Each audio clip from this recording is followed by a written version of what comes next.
മേഖലയിൽ നിന്നും ഈ വർഷത്തെ തൊഴിലാളി ശ്രേഷ്ഠ പുരസ്കാരം നേടിയിരിക്കുന്നത് ശ്രീ പ്രസാദ്.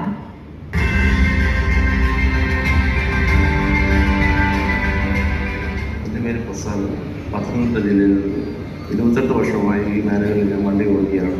3 പിള്ളേരെ ദരിദ്രരായ 3 പിള്ളേരെ ദത്തെടുത്ത് അതിന് വേണ്ട സാധനങ്ങളും പഠനോപകരണങ്ങളും വാങ്ങിച്ചു കൊടുക്കാറുണ്ട്. നഗരത്തിലെത്തുന്ന അച്ഛനും അമ്മമാരുമുള്ള രക്ഷണം മറ്റും വരുന്നു.